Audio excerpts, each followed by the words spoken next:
very first thing you'll notice about the 2025 Escalade IQ and the 2024 Escalade V are just how different the exteriors are. While there are some obvious engineering requirements between the all-electric IQ and the ICE-powered V, it's still rather surprising at just how different these SUVs are despite sharing the same Escalade name. The IQ, like much of Cadillac's EVs, is taking on elements of the Celestiq in its exterior design. The IQ's front grille, headlights, wheels, and tail lights all have elements of Cadillac's bespoke EV. Even the body panel on the Escalade just behind the smaller rear quarter window is similar to the rear body treatment on the Celestiq, with the only difference being the hockey stick-like blade being reduced to a simple light on the IQ. That being said, there are recognizable Escalade elements like the way the headlight blades have somewhat of a pentagon shape, but the IQ does feel a little more like the 2015 to 2020 with how the upper portion of the blade forms into the front fenders. The sculpture of both hoods are also very similar to each other, and the belt-lined body crease is present on both the EV and the ICE-powered Escalades. While the IQ doesn't have a complete tail light blade, you do see the tail of the traditional Escalade in the rear quarter lights.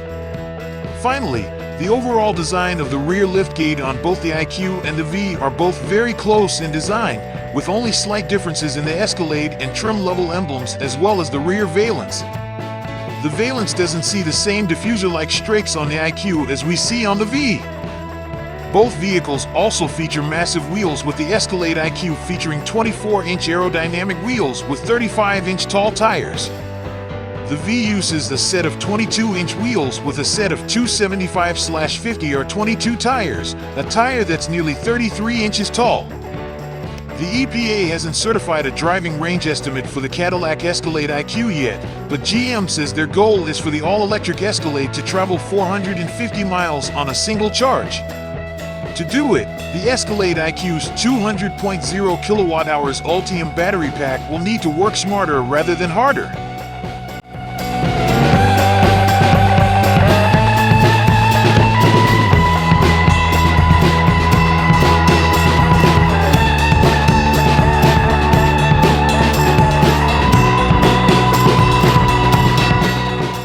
The interior in both the IQ and the V are massive, or at least look like it, as your author hasn't been able to actually sit in the EV.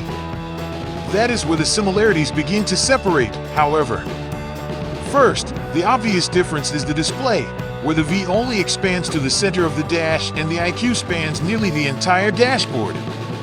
This is another Celestiq feature made into the IQ, along with the use of the shifter dial, screen in the center console, and two-spoke steering wheel.